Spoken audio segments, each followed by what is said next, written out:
Ladies and gentlemen, welcome to a new episode of Real Business Roundtable. Shout out to Powdered Toast Man. Today we're going to talk about working in your business versus on your business. Damn, the energy is wild. Yo, the headphones were vibrating. My ears are bursted. All right, wait. what's happening? So here's the difficult truth that a lot of people don't get. Nose on the microphone. You don't gotta work in your business. You gotta work on your business.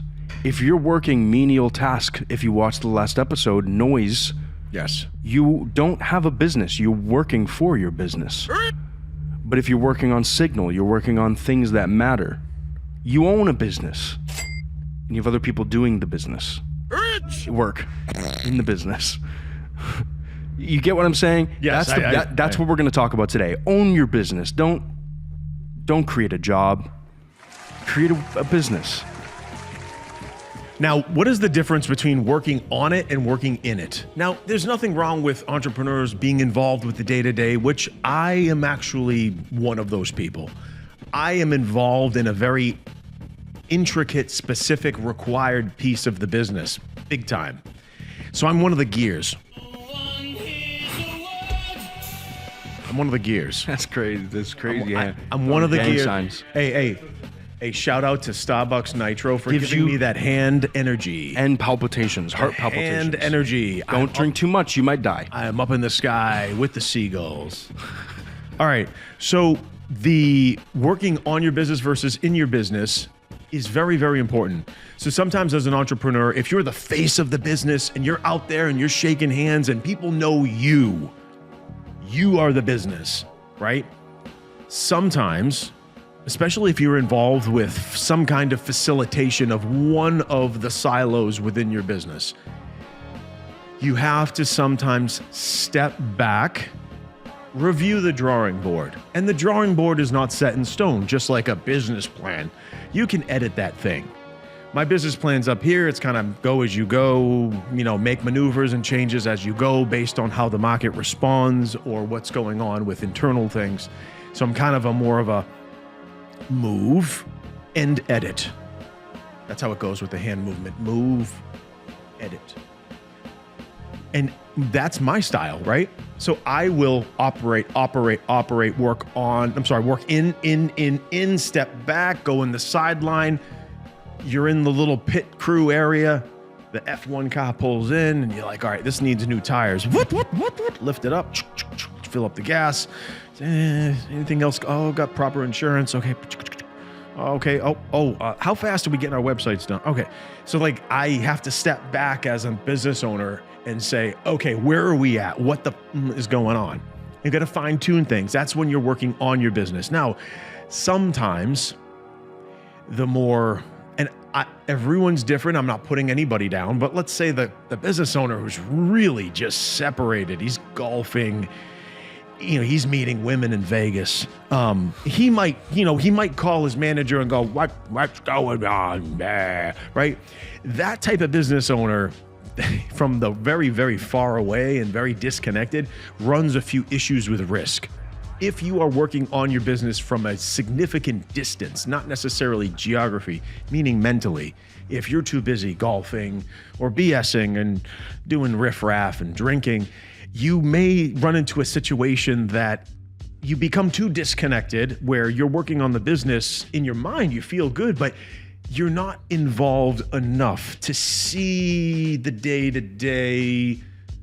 How are people responding to the workload or the jobs or what's going on? So it's always important as a business owner. And there's nothing wrong with people that like to golf. Actually, I want to learn how to golf. I went to a driving range not too long ago. I had a good time. So there's nothing wrong with that stuff. But if you are that type, spend some time in the business, spend some time and observe what's going on. So as a business owner, being that distant, you have somewhat of a real life understanding. Absolutely. So when you work on the business, It is in sync and it's realistic and it makes sense. Here's a great example of a business owner that's too separated from their business. That's my opinion! Have you ever done business with somebody and their policy or their offering was so out of touch to reality? People's eyebrow. If you notice that someone's offering, policy, or whatever is so out of touch with reality, then that's a great example of someone who is working on the business. They think they're doing the right thing, but they're so self-absorbed and out of touch with what the customer or employees actually want that it becomes a huge fuck show. And we all know about certain businesses, you'll walk in and you'll go, wait, what? They're like insane policies. Like, hey, if you order a sandwich and onion rings and you eat half your onion rings here, you got to pay $5 more. Wait. Why is everyone eating onion rings? I'm the only one who gets to eat onion rings around here. Oh my God. Hold on. Wait, what? What? Hold on. I'm confused, sir. I ordered a sandwich and onion rings. Yeah, if you finish half the onion rings while you're sitting here, you're going to have to pay a $5 premium. I'm exaggerating and I'm just joking around, but that's an example of insanity that we see out in sometimes the business world, these policies and these rules that do nothing but piss off your customers. That's all you're doing. That's all you're doing. The guy that doesn't run hot water in his restaurant's bathroom, that shithead. Good. Only cold water for these freeloaders. They want hot water, they can pay for it themselves.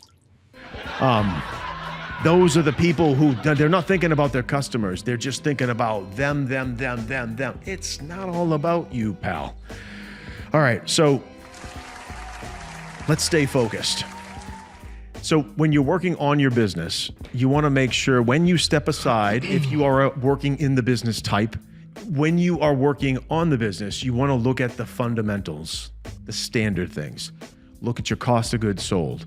Look at your overhead. Look at what are you spending money on? Things that matter. Yeah. Look at, okay, do we have enough space in this office for everybody? Are your employees comfortable? Is the seating up to par? That's a weird Are thing. people's butt cheeks comfortable while sitting there for 8 hours? My butt is so sore from this chair. I know, right? Mine too. We need to get new chairs. Look at those things. Pay attention, okay? So work on your business, your offerings. What is the current demand for your offerings?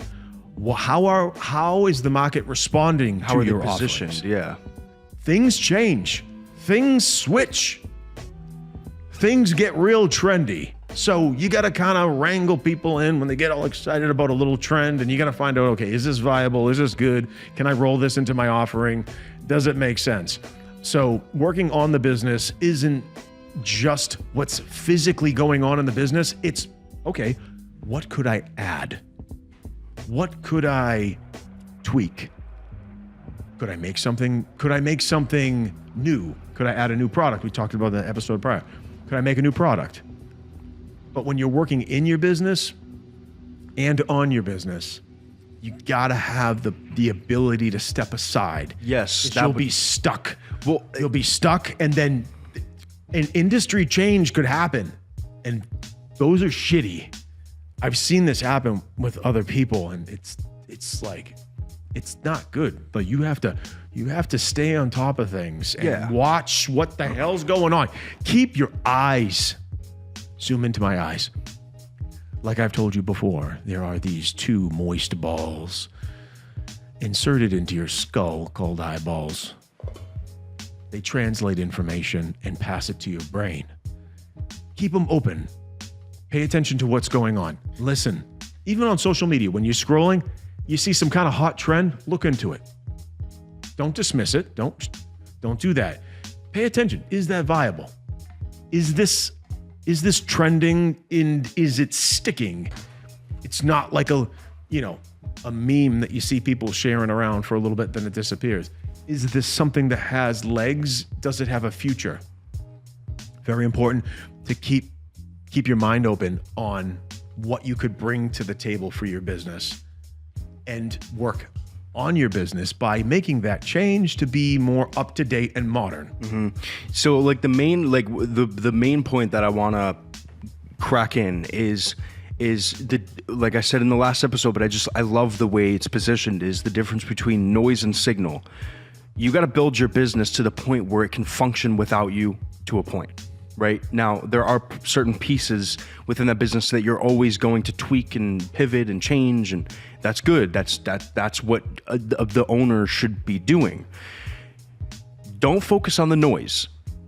If you're focusing on the noise, then you created a job for yourself. Focus on the signal, because if you focus on the signal, that is your business. That is your baby. You're going to make those big decisions. Point. Whatever. I'm fucking. Yeah. Plain point.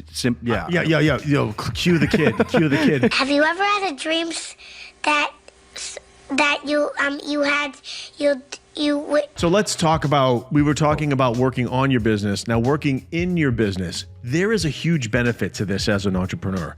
Because when you're working in your business, you're in the trenches and you can actually see and feel and experience what's going on.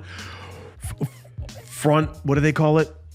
Front and center. Front and center, yeah. You are on Front Street. You can see what is going on, okay? So there is a benefit of working in your business. Now, if you are the face of the business and you ever decide to sell, you need to kind of slowly build that system, set those processes, get them in writing, and kind of like build the infrastructure that in the event that you did sell the business, it would be able to flourish and thrive and succeed without your grimace. Because sometimes people are the face of a business and then you see them sell the business and you're like, that dude isn't even involved with that anymore. There's a big car dealership in New England that I found out the guy has nothing to do with it anymore. And I was like, whoa, okay. I think he owns one still. But I was surprised when I found that out. I was like, wait a minute. Because I called one of them and I was like, oh yeah, I was at the this charity event with XYZ. Oh yeah, he doesn't even own that anymore. Or he doesn't own this dealership. Yeah, so I was at a charity. Oh, I know what you're talking about. So there's a big automotive group. Nah, this guy who owns that group that bought him out. There was a big automotive group and the door just shut. The door just shut. I don't know if that was Jay, but there is a big automotive group, and there are tons of dealerships with this person's name. See, no. See, wait, this is the thing though. Oh, wait, are you talking about the charity event guy or the one who bought it out? I don't even know who bought it. So you do? I was invited to his charity event at his house. Guy's a squillionaire. I don't know. He's wicked successful. So I got a buddy that knows him. He's like, yeah, such and such. It'd be good networking. I'm like, okay. So we go to this big, successful dealership guy, his house.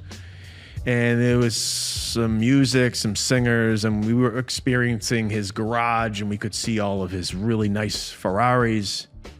His car collection. I'm not saying the name. I don't want to. No, you don't. And we could see all the stuff. And when I reached out to one of the dealerships that were using the name, they were like, yeah, he doesn't even own this. He hasn't owned this in a while. I'm like, wait a minute. You're using the name, though. So I guess that was part of the deal. Well, but that was an example of someone whose face was part of the business, and you automatically thought, oh, this is part of that. And then you find out, oh, shit, they're not involved anymore. You know, that there is a risk to that, because if you're the face of a business and then you sell it and then someone finds out that you're no longer a part of that, you know, it has some risks to it, you know, but if you're operating a business and you don't want to be the face, or say you are, you want to wean off of that, pull back from the spotlight and set those, you know, you maybe want to look into like some kind of brand strategy to kind of set maybe a 5-year goal of exiting and not being so much of the face of the business. Yeah. It's funny that you mentioned that. The company that bought out that dealership, I love the way they run things. Thank you so much for joining us today on Real Business Roundtable. Hope you enjoyed today's episode. I know, kind of a quick ending, but we're going to move on. Thank you. See you next time. Peace out.